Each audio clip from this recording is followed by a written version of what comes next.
Good morning, everybody, and welcome to Wednesday's episode of Trending, brought to you by Iconic Coffee. Head over to shop.iconic.com and use the code TRENDING for 10% off. Rich, it's good to be back with you, mate. It feels like it's been an age. Great work last week, holding the fort on your own. Thank you. I was just thinking the same thing. It feels like it's been a long, long time since we both sat here and done this, so it's good to be back. It's good. It starts my day very well seeing your face this early in the morning.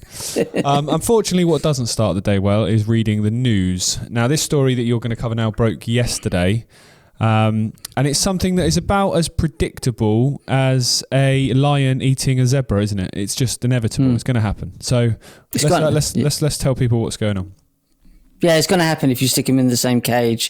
Netanyahu to propose full reoccupation of Gaza. I mean, that in itself, reoccupation of Gaza, says, or it goes along, okay, we've been here before. Let's believe this messianic biblical nonsense. What do you mean reoccupation of Gaza?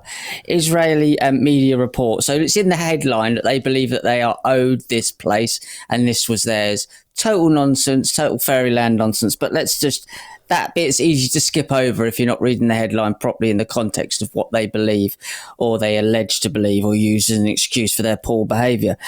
And that's saying it politely. Israeli Prime Minister Benjamin Netanyahu is proposing to fully occupy Gaza or reoccupy Gaza Strip when he meets his security cabinet, Israeli media says. I mean, this has been on the agenda for 2,000 years, so it's not anything new. The die has been cast. We're going for the full conquest of the Gaza Strip and defeating Hamas. Now, anybody who knows about Hamas, look at the Israeli Times. This is old news, 2019. Many people have been reporting that they propped up, funded Hamas. Hamas are obviously a proxy army in there to take over from the PLO. And then in a further excuse down the line, we all know they were allowed to do this, to go in and do what they're always going to do. The reoccupation or reoccupying is an absurd easy part to miss over there. Even I missed that initially. Responding to reports that the army chief and other military leaders opposed the plan, the unnamed official said if that doesn't work for the chief of staff, he should resign. So these are the ones that are not in on the agenda. These are the ones that are not being included on the inner circle of this messianic nonsense agenda. These are the ones that are people in there that do oppose this because they see it as madness. And you can tell by the fact that they oppose it that they're not in on it. Many of Israel's close allies would also condemn such a move as they push for an end to the war and action to alleviate humanitarian crisis. Within Israel, hundreds of retired Israeli security officials, including former heads of intelligence agencies, issued a joint letter to US President Donald Trump, not as if he's going to do anything. They're part of the same cult. Calling for him to pressure Netanyahu to end the war. You've got it the wrong way round. Who pushes whose chair in? Yeah. It's not that way round. You are talking to you're preaching to the choir there. So yeah, it's always going to happen. It's written in their madness and their agenda. I mean, when is the world going to wake up to something we've been telling you for decades now? Yeah. Well, I think large swathes of people are waking up to it. It's what do they do next? Because you say there countries will condemn it. But what does that mean? Mean anything? I'd rather you didn't do that, but I'm not going to stop you doing it. That's what condemnation really means. Where, if it was the other way round, countries would be out in arms to support. That's what a real way of stopping something would be. Now, it's very clear that this has been the plan all along. The annexation of the West Bank and that being into Israel, where basically all the Palestinians are sent somewhere else, northern Saudi Arabia, it sounds like, Jordan potentially as well. That's been part of the plan and the whole sort of scenario that they've wanted from day dot, and that's why it's never been about returning the hostages, it's never been about ending the war, it's never been about ceasefires or negotiations of peace. That's why they allowed it to happen. There's so many things you can look at here. And, we've covered this extensively. We're not going to, repeat ourselves, but it's so clear and so important to people to understand that this didn't start on October the 7th, 2023. It goes back significantly further than that to 1948, where this really began, then into 1967 and so on. There's been a consistent journey towards completely ridding that land of Palestinians. And there's been so many attempts to justify that over the years, and so many, times that they've gone in and they've bombed and they've bombed and they've bombed and they've taken a bit more land and a bit more land, and now obviously they're going for the end game because they've got their man in the White House that's going to let them do whatever they want. And the fact that they are speaking openly, I found this really interesting way back, I think it was start of last year, when Netanyahu was talking about the prophecies and talking about the text and how we were promised this land, and the fact that they feel so confident now that they can even spout that kind of stuff. I mean, imagine that. That's insane. Imagine someone turning up at your house today, Rich, and going, "Oh, this is my house because my granddad's dad said it was left to me." Well, no, that's not how it works. No, it's not how it works. It's not. That's absolutely ridiculous. And Gaz made a really good point in Monday's episode as well, is when people ask, why is this relevant to Britain? Well, because it all started with Britain in 1948 in the Balfour Declaration. That's where it began. That's where you promise someone else's land to somebody else. So that's where, really, this whole conflict originates from. And so Britain's hands are all over it. You know, and the reason America needs to be involved in the sense of a solution is America fund Israel to the tune of billions of taxpayer dollars. So therefore, their military and all the weapons that they use, they are funded and provided by America. So, of course, America should be part of the solution. Should be part, you know, the American public should care about this, should care about trying to solve this, because your money's being used to do it. It's yeah, what people don't understand, Jay, goes even like deeper than that. You've got the Israeli lobby. They run Washington. They run Washington DC, which is the Seven Hills of Saturn.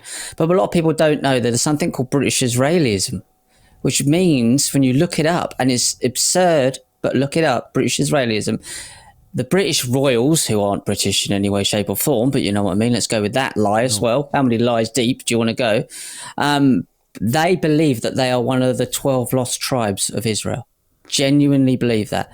The lost tribe, I think it's Joseph, or Joseph, if he pronounces it.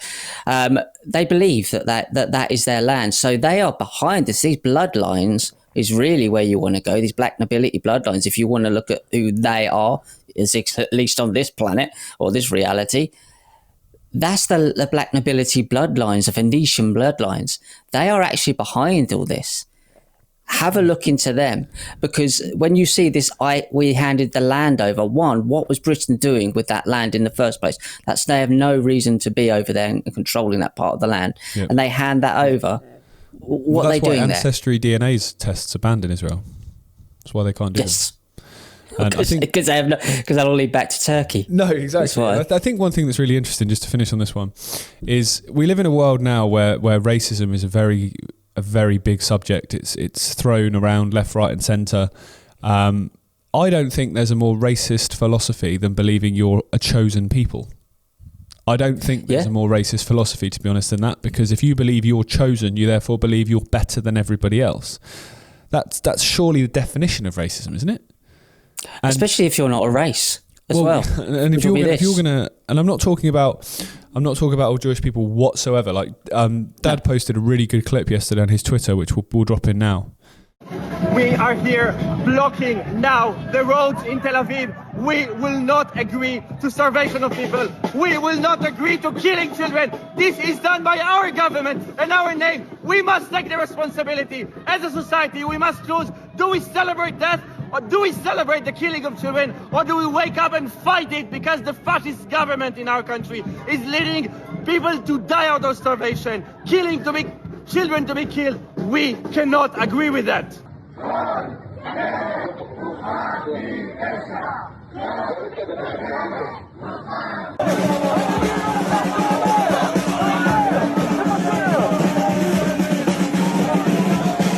As you can see from that, that's a large number of Jewish people in Tel Aviv that are absolutely against what their regime are doing, absolutely against what the Israeli government are doing, whether it be the lack of trying to get hostages back, whether it be the bombing indiscriminately of civilian areas in Gaza and other countries like Syria and Iran.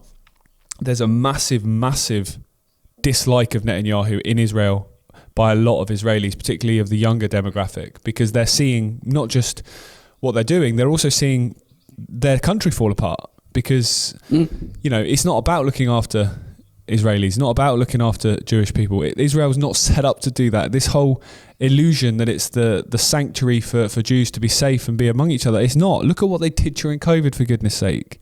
It was one of the most authoritarian, brutal regimes. You look at the way anyone that isn't white gets treated in Israel in lots of cases by authority. You look at the way that Arabs are treated by authority in Israel, not by everyday Israelis in many cases, but by the authorities. What they are doing there is disgraceful, and if any other nation was doing it, there would be uproar. So I think let's just start there. A good point to just add on to the end of that is when people say, why isn't anyone doing about it? The only two powerhouses, City of London, Washington, DC, one and the same with the Vatican, that can do anything about it are behind funding it. Yep. Do you not understand why it's not being stopped? That's why it's not being stopped. Yeah. I also think there's a race to the finish line. I think that's a big part here. I think there's a lot of the stories and a lot of the subjects that we cover, that logic could be applied. There's a race to the finish line. I think Israel are losing so much in the court of public opinion internationally. I think they're losing a lot in the public opinion of their own country in many cases. Mm-hmm. So they've got to have this race to the finish line to get what they want done. And that's why, we mentioned on Monday, me and Gareth, about this September date that Starmer said to recognise a Palestinian state. Well, something's going to happen between now and September to stop that happening. It's putting almost a ticking time bomb on it, that if you've got to get something done, you need to get it done before then, or something needs to happen to stop me doing this by then. This is a race to the finish line. It's very, very clear to see, because this is not sustainable. This is not sustainable for them in terms of the public backlash they're getting. Right, we're going to head over to America now and talk about RFK Jr. Now, when he got the nomination for Health Secretary, many people were very, very excited about the potential for changing of health policy, regulations on the food industries, a proper investigation into vaccinations in children, fluoridization, geez, that was easy to say, of water and things like that. Now, we covered a story about fluoride on Monday, but we're going to cover this one today. So the headline is RFK cancels $500 million in mRNA vaccine development in the US. The US Health Department and Human Services plans to cancel $500 million in funding for mRNA vaccines being developed for over-the-counter being developed to counter viruses like flu and COVID-19. The move will impact 22 projects being led by major pharmaceutical companies like Pfizer and Moderna. Health Secretary Robert F. Kennedy Jr., a vaccine skeptic, has announced that he's pulling the funding over claims that mRNA technology poses more risks than benefits for the respiratory system. So just take that part of the story. We're going happy days. Fantastic news. That's very good.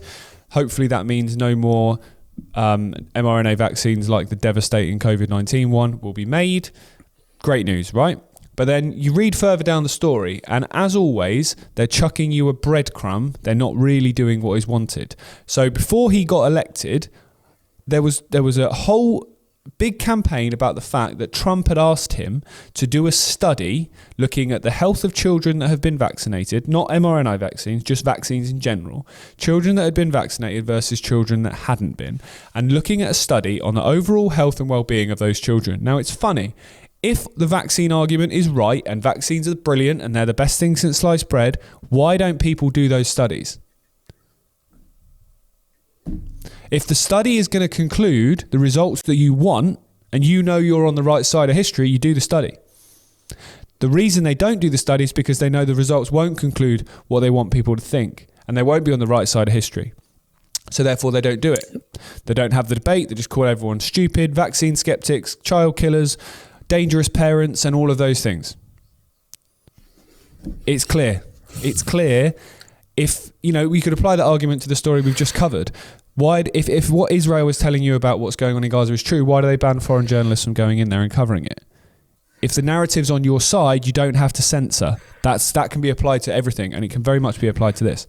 But if you come down further into this story, he actually says, we're going to cancel this funding because we're going to continue and we're going to pivot that funding into other forms of vaccinations in children that have better results. Jeez. So he's not stopping vaccines. He's not doing a deep dive into the safety and efficacy of vaccines in general. He's taking some money that is going to go towards vaccine technology that anyone with a brain cell now knows is incredibly dangerous and fatal for many people. And he's going to put it into vaccines that are already on the market, like your MMR jabs, like your hepatitis jabs, like your smallpox jabs, like, you know, all those different jabs that are on the market, hundreds of which in America by the age of 16 kids take. So what happened to we're going to do a complete review into vaccines in general? Because pre-COVID and pre that vaccine and the devastation that's caused, we're seeing a massive uptick in childhood diseases. We're seeing a massive uptick in chronic illnesses in kids like asthma. We're seeing a huge uptick in autism, but it's definitely not vaccines. Can you explain what else it might be then? No, don't worry about it. It's just definitely not vaccines. That's literally their argument. Yet now, by 2030, 80% of boys and 1 in 2 kids in general are predicted to have autism. Why can't you explain what that is? Because that's one of the biggest public health issues you can think of. Fertility is declining. Testosterone is declining in boys. Estrogen is declining in women. And we're not actually stopping or even looking into whether vaccines have an impact on that. We're just putting more money into it. So people will read the headline, Rich, and think, great, well done, RFK's brilliant, isn't he? But actually, when you read the substance of the story, it's basically, you know, do you want AIDS or cancer? It's not really a solution. It's 2 bad things. It's amazing, isn't it? How they kind of mislead people as well. I mean, the experiment was on the people for the last how many years? Yeah, 4 years. On kids. That's the experiment. Mate, on kids. That's the point. The experiment has been done, and the damage has been done. And they always come along after the damage has been done. It's all very well to try and be the hero to sweep up the mess that you've created. Warp speed, for instance. Trump isn't coming out now saying, you know what? Apologies to all these people that I've harmed and maimed and set up for future cancers for the rest of their lives. No. You know, it's all very well coming at the end. And then when you look at the caveat, as you just said, it's not what you think it is. It's never what they're selling. It's basically we're going to, from what you're saying, and what I'm understanding, they're kind of trying to whittling down the experiment to people that it's more effective on. Does that seem to be right? Well, it's basically the mRNA vaccines, there's so much heat around because, like you say, warp speed, it went into the bodies of so many people so quickly. And even the most adamant pro-vax, everyone's a tinfoil hat person, can't deny the fact that there's been side effects to it for a lot of people, including death. They can't argue with that now. So basically, by cutting the funding to that, that's going, well, that's the problem then. But the other ones that were already on the market, which if you remember pre-COVID, were getting some heat through films like Vaxxed and the likes of Andy Wakefield and Del Bigtree and so on, that were having big public profiles and debates around these issues. They were getting some attention. Now all of a sudden they're getting none. Yeah. They're getting none. No one's, you know, you don't see the MMR vaccine and the connection between that and autism. You don't see that discussed anymore, really. Yet before, it was quite a big topic and it was a lot of things, a lot of an area that a lot of parents were really, really looking at. Yet now it's just been, you know, overtaken and superseded by the COVID vaccine. And fair enough, you know, it was a very important topic at the time. But that's just gone under the radar now, and essentially the funding, mate, is going from there back to there. So it's essentially setting up the COVID vaccine and the mRNA technology to be like, that's the one that's bad. This one's fine. So we'll put all the money back into here, which is a completely different rhetoric to the one RFK said when he took office, and also a completely different rhetoric to the one he's had his entire political career, because the Children's Health Defence, that didn't start in 2020, 2021 when the COVID vaccine rolled out. That goes back decades. And his calling out of vaccines and childhood vaccines, the connection between that and autism and other autoimmune conditions, alongside the likes of Andy Wakefield and others, that's gone back decades. But now that's all of a sudden just forgotten. Yeah. Yeah, you could see how they're moving stuff around. It was like when Trump came out and he took all the money away from the World Health Organization. I remember being in the hospital at the time of having our firstborn, and that hit the headlines. And then you looked at it 45 minutes later, you have a look at a bit of research and you find out he's just rerouted it to Gavi, which is the same organization. This is what they do. They move the pieces around, but a little bit of scratch at the surface, which most people aren't going to do. They don't have the time to do. Can tell you that they're just moving the pieces around on the chessboard. RFK is an absolute failure. Fraud. In every way, shape or form. And it's such a shame with his family name. They weren't a perfect family, no one is. But, he's really, really let the side down on that sense. And, another one involved with these messianic lot as well. I wonder why. He's either a fraud or he's a very, very, very weak man. Because if you're going to go into office and you're going to go in there, and I think you could apply this sort of same argument to Corbyn when he got the Labour leadership, is if you're going into office at the age you're at, which is what, in his late 60s, mid 60s? Yeah. What on earth have you got to lose? You're not a 25-year-old career politician who's staring down the barrel of, I've got 40 years in this place, so I'm going to keep my head down, which is still pathetic, but that's what a lot of them would do. I'm going to toe the party line. If you're that old, you've got money in the bank, you've got family, you've got your kids, you know that your kids and grandkids are going to live in the world that's coming. What on earth is stopping you from going, you know what, I don't really care who I upset. I'm going to say what I believe. I'm going to stay true to the principles that have got me here, rather than I'm just going to backpedal. I'm going to backpedal and do nothing. It's absolutely pathetic. I think it's embarrassing to me. Absolutely embarrassing. It makes you wonder what they have on them. Yeah, doesn't it? Well, even at that point, I'd rather someone expose. I mean, this is the thing. What would you rather, mate? And this is just for instance. What would you rather? You stand up for your principles and you stand up for what you believe in, and you potentially change the course of the lives of millions of people and the health of millions of young children, and children aren't even born yet. Versus, I don't know, maybe you had an affair 25 years ago and it goes on the front page of the press. What would you rather? What could you stomach more on your deathbed? Well, that's it. So it must be something far deeper than that. Well, maybe it is. Just that's exactly. Yeah, that's why, and we're going to move on very nicely to this story, which kind of ties into that, how they get these people into positions where they are very easy to manipulate and blackmail. And our favourite Mossad blackmailer, Mr. Epstein, is still making headlines today, and he's subpoenaed. Well, 2 people have been subpoenaed who are going to appear, and who are they, Rich? Well, this is the thing. Epstein is the key to everything in terms of this dark agenda. Splitting it open, he was very top level, very low level by the looks of it, but he was the weakest link in this stuff. Yep. Clintons subpoenaed to testify in congressional Epstein investigation. Everybody's been looking at these guys with the Epstein list for a long time, and the Clinton body count as well. Former US President, infamous. Former US President Bill Clinton and his wife Hillary are among high-profile figures to be sent legal summons from a congressional committee investigating the late sex offender Jeffrey Epstein.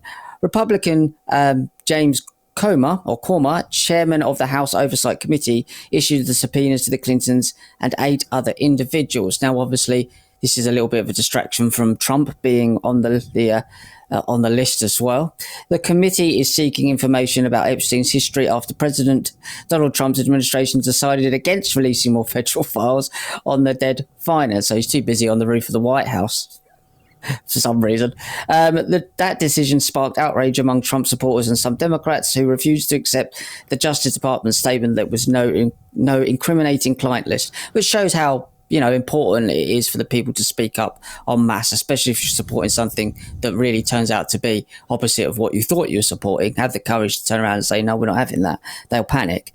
The panel has also subpoenaed the Justice Department itself for records related to Epstein. Well, your own work. Lawyers for Ghislaine Maxwell, Epstein's associate, is currently serving a 20-year sentence for sex trafficking, although she's been taken to Butlins for the week, had indicated she was willing to testify before the powerful investigatory committee with strict legal protections. Her scheduled even 11th August disposition, though, has been postponed indefinitely. The Epstein legal saga has spanned 2 decades, with Florida police and the Federal Bureau of Investigation, obviously the FBI, first scrutinizing the well-connected tycoon for allegations of sexual abuse in the early 2000s. So we know that Bill Clinton especially, but Hillary is just as culpable in these things as he is, very close to Epstein, but so are so many. So this is a bit of a distraction from Trump. But again, it doesn't mean you don't have to take sides. They're all crooks. They're all involved with this, guys. They all appear on his list or his plane or in one of his houses at somewhere along the line. They all need investigating. So let's shine a light on. Obviously, it's easy to shine a light on the Clintons. They're clearly mates with Trump. Come on, we're not stupid. But, you know, they do these things. It was Obama last week, and that's faded off into the background. No one really cared about that. So let's shine the light on the Clintons. So that's where we are now. We're shining the light on the Clintons instead of shining it on Trump, when the whole lot needs to be pulled into the spotlight because they're all culpable of some very, very dark things. They certainly are. Well, I'd start by saying Republican James Comer, I'd check the locks on your house, mate, and check your security detail, because just make sure you don't commit suicide, yeah? Because that tends to be the tactic of the Clintons when they want to get rid of somebody. Bodyguards, former House advisors, former, you know, basically anyone that got close to them that would have known things that they didn't want anyone else to know. Even dating back to before he was president, way back when he was governor in Arkansas, there's so much, you know, you can read the book about Barry Seal to see how involved Clinton was in lots of things, including attacks on women, sexual assaults and so on, where and Hillary Clinton was actually a lawyer, wasn't she, who defended a lot of men who had committed horrendous crimes against women, again, before she got into public office. So there's so much dirt and blood on their hands, you know, you don't have to look very far. But this kind of, to me, echoes what happened in this country with Jimmy Savile, where when Savile was exposed and there was a lot of people talking about, you know, sitting politicians and people in positions of power and influence right now, all of a sudden then it was deflected away to your Leon Brittons, your Lord McAlpines, your Ted Heaths and so on, who, as you point out, Rich, with the Clintons, have, like the Clintons, did horrendous things, did disgraceful things, and were absolutely a part of it. But it did feel like a distraction to take away from what's definitely still going on now. What they do, I think, with these type of stories is they try and always get you to look in the past. This sort of thing has happened previously. It's definitely not still happening now. And also, what that does is lots of young people now that are in, you know, a voting age and so on in America will look at the Clintons as a bit of an irrelevance. So they'll probably not take as much notice of this story because they're old, they're has-beens, they're not around anymore, they're not in public office. Whereas if you were talking about people in positions of power and influence right now, like Trump, and maybe people around him that were definitely part of this in terms of a relationship with Epstein, then all of a sudden it's very different. That's why over here there was a lot of interest in the connection between Prince Andrew and him, because Prince Andrew is somebody who's still a public figure. And I think that what they're trying to do is just, as you mentioned there, deflect and distract away from the fact that there's a lot of questions that need asking of Trump and his associates and people around him and the connections they have over the years. This to me is just, distraction. But it would be very nice to see the Clintons get some justice for the horrendous actions and acts they've done over the years to so many different people, and probably still do. So that would be nice to see. But yeah, they're all in the club together, and they will chuck certain people under the bus to distract away from the big players getting any spotlight on them. This to me just reads as that. Yeah, and I think an important part to add on to the end of that is that they won't get accused, well, they get accused, but they won't get convicted of anything, in my opinion, because it leads back to Trump. It will lead back to the group. They're a cartel.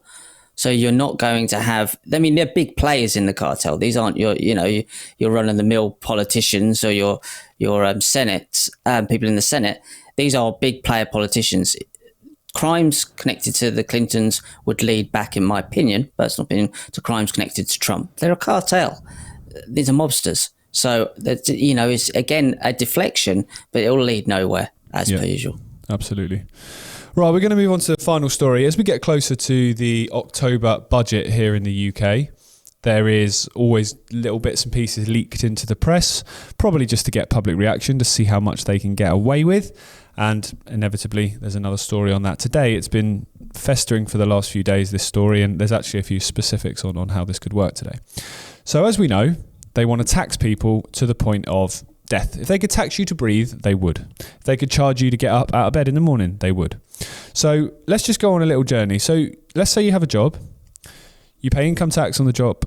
You pay income tax on any earnings that you have. You then will pay council tax on a property that you live in. You will then pay car tax if you're running a car. You'll pay value-added tax on any purchases or most purchases that you then you then buy to live, whether that be, food, petrol, pay fuel duty tax on that. You'll pay alcohol duty tax if you want to go to the pub and have a few beers. You'll pay stamp duty if you want to buy a house. If you buy a house and then fortunately property prices go up over the years and you then sell that house for a profit, you'll then pay capital gains tax on the profit you make from selling that house. They're just a few of the taxes. And here's a new one that's being introduced. If you, after all those taxes, have the audacity to have any money left and decide to try and save some for the future, well, we want that as well, I'm afraid, guys. You can't just put money in the bank and save it anymore. That's far too selfish of you.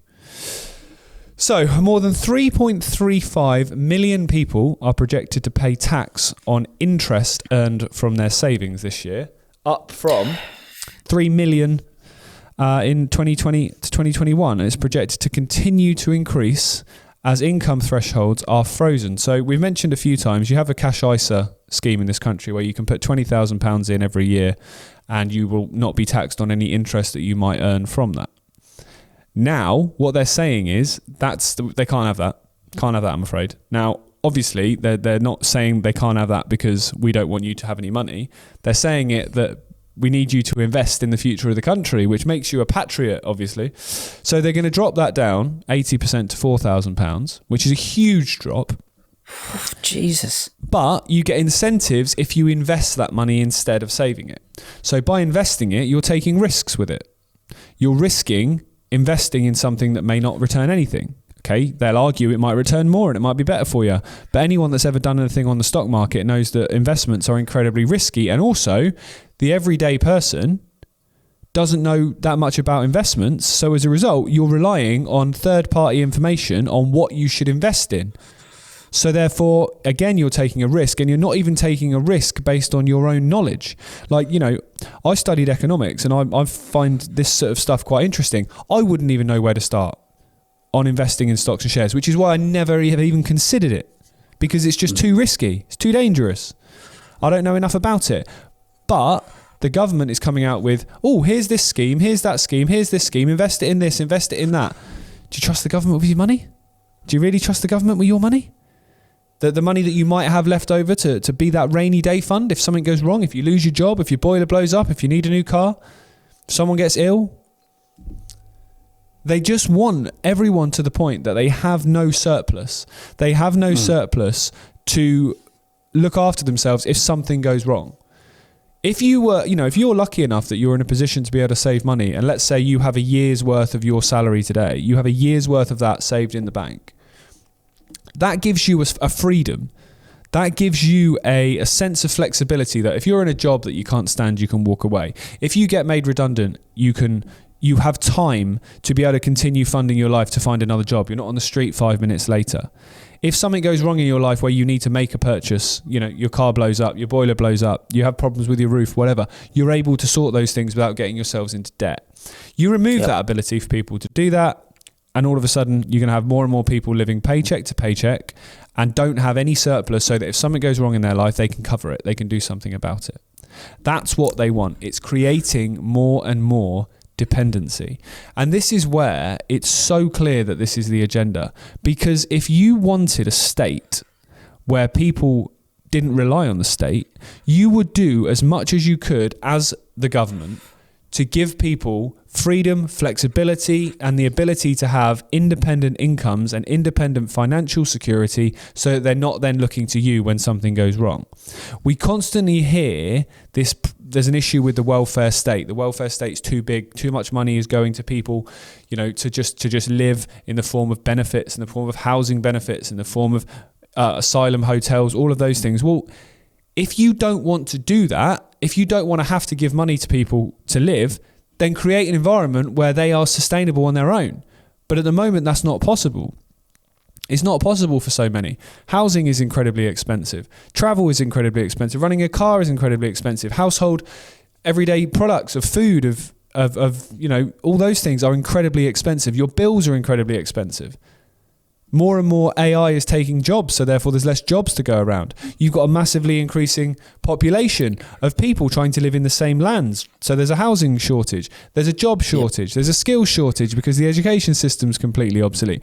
It's so clear that if you wanted a state of people that were independent, you would do the opposite of what is being done and has been done for the last quarter of a century. So at some point you have to look and go, well, clearly that's not the agenda then, is it? Clearly the agenda is to create dependency, because with dependency comes control. Really simple. Really simple. And you can apply that to so many different scenarios. You can apply that to a really basic one of being a parent. Your influence and control over your kids diminishes as they get older. Of course it does, because they don't need you to do everything for them as they get older. So they start to become independent. They start to think for themselves. They start to maybe disagree with you. They will start to earn their own money. They will start to live an independent life from you eventually. Well, and that's something you kind of aspire to as a parent. You want that eventually. You don't want your kids still living with you when they're 40 and dependent on you. So if you wanted the same as a state, you would do the opposite to what we're seeing now, because all they're doing is creating more dependency. Because with that dependency comes control. And that ultimately is the currency they want. They want control. Without that dependency, people living independently, people not being reliant on the state for support, then people would live very, very different lives. Whereas now, they're terrified. How many people, mate, are waking up terrified on the day of this budget of what they're going to wake up to, how it's going to affect them, how it's going to affect the company they work for and whether their job will still be there tomorrow, how it's going to affect the farmers and therefore the food supply, how it's going to affect their ability to take their kids on holiday next summer, run a car. That's not how life should be. And most people won't understand this stuff. They won't understand this stuff. Like, I'm reading it here and you just don't understand it at all in any way, shape or form in times of ISA, £20,000. It's your bloody money. And also they're saying, it's your money, sod off, leave us alone. Yeah. But also they're saying, invest it. Well, no, that's not an investment unless you choose it to be an investment. That's a psychological understanding of what you think an investment is. That's not for them to say. Also, what you're saying is, if I invest in housing and I get, say, 6 houses that I'm renting out and want to sell them, you'll do me for capital gains funds. So you're basically, it's the big squeeze. Yeah, exactly what it is. It's the big squeeze. You're squeezing from both ends. And that's obviously going to end up in the digital currency, and you're going to end up in the universal basic income, because you're not allowing people to save. You don't need allowed people to save. It's our money. We'll save it how we like. You can't go there and say, I'm going to go and give you £20 an hour to do this job, and then go around the back of the house and say, but you've got to give me £4 an hour to be able to save that £20 an hour. You turn around and go, I'm going to get you out my house now because you're getting me annoyed. That's what's going to happen. These people are crooks, left, right and centre, and they're not very bright crooks either. They just use a lot of numbers to bamboozle you. But the whole thing is absolutely corrupt as hell. You cannot tax people. You're taxing people for good behaviour. For being able to save money. The more you save, the better you behave, the more sensible you are, the more you've got to pay to the government. This is a crime syndicate. Yeah, they don't want that, because to explain it simply to people, if you put money in the bank and you save it, okay, the banks benefit because the banks can use fractional reserve lending to lend 10 times whatever they've got on deposit. However, a government doesn't benefit. Because if you're saving your money, let's say, to keep it simple, let's say you save £1,000 a month. So you save £12,000 a year. Over the course of 10 years, you've saved £120,000, right? The government, the state, has not benefited one iota from that. Whereas if you spent that £1,000 a month instead of saving it, you would be paying value-added tax on your purchases. You would be paying other forms of tax, sales tax, and so on the purchases that you're making, all of which they're taking. So there's no benefit to them of you saving. But that's where someone should look and go, well, why does there need to be a benefit to them of what I do with my money? They're my government. They work for me. I put them there. Yep. But that's not the dynamic. That's not the dynamic. And the fact that it's called His Majesty's government should immediately tell you the fact that's not the dynamic. It's, you know, they don't pledge allegiance to you. They don't put their hand on the Bible and pledge allegiance to you, or the hand on the Constitution or the Magna Carta or something like that and declare allegiance to the people that put them there. They declare it to the king and his flipping disciples. And you can't take office. That's the joke, mate. Me and you could win an election as a sitting MP, and I would refuse to oath to the king. I'm sure you would as well. So therefore, we wouldn't be able to take office. Even though we could get thousands of people, voters in our local area that want us to be an MP, but you can't sit down in the House of Commons unless you pledge allegiance to the king. Well, that don't sound also democracy to me, guys. No, and another point of this is people coming over here stealing our jobs and all these issues between the Muslims and the Christians. The real crooks are the ones stealing out of your pocket, called your king, they're your royalty that aren't even our royalty anyway. They are the blooming German royalty. Well, that's the joke. People coming over here stealing our jobs. Well, who's on the throne? The Germans that mates for Jimmy Savile. Yeah, that's exactly. The joke of it. That's the easiest So the reason one. Why you're stuck in that bracket and you go to work 45 hours a week and you're getting paid minimum wage, which you can't get out of that bracket because you can't save because they'll tax it, is because, why? The royals, the bloodlines again. Yeah. It's not each other. It really isn't. So they're coming over and stealing our jobs. They're getting paid minimum wage here as well. Where's that going? That's they're going to the king and queen. That's they're getting us to fight each other. That's what there's a post yesterday that was shared by some people in the alternative media that absolutely thought was vile about what these ethnic people might do at schools and stuff to kids. I saw that. Yeah. And you saw that. I'm not going to repeat it because it's nonsense. But they're getting us to fight each other. Yep. When the fact is, every time you earn a penny, the crown puts their hand in their pocket and takes it out. Do. Yeah, and that's the same every country. You know, whether you want to look at countries in Australia, you want to look at Asia, you want to look at Africa, South America, Europe, North America, wherever. Governments are screwing their people, ultimately. Exactly. A few hoard wealth and hoard influence and control and manipulate the masses. Simple as that. That's the same in pretty much every country that you can think of. So we can disagree on lots. We can disagree on how we want to live. We can disagree on culture. We can disagree on various different things. We might look slightly different. We might believe a different thing happens after you die. But ultimately, we are all facing the same demons. We are all facing the same agenda, which is is designed to control and enslave us all. I don't care whether you're from. I don't care what continent you're from. I don't care what religion you are. I don't care how much money you've got. I don't care whether you're gay, straight, or anything. Something in between. We're all being attacked. We're all being targeted. Let's put down those ridiculous fault lines. You know, as you mentioned there, those people coming across the channel, being put up in those hotels, they're just as much pawns as the people protesting outside. They're just as much pawns. They're being put in there for a reason. They probably don't understand what that reason is. And the same way that the people, you know, throwing bottles and being stupid, they don't understand what the reason behind this is either. It's clear there is an agenda at play to enslave everybody. And until we put those fault lines down and accept that we can disagree on things, we just need to learn to respect each other's opinions and respect each other's abilities to live how we choose to live and respect the rule of law, you know, where applicable, sensible laws. Like, you know, don't hurt each other, treat each other's possessions with respect, things like that.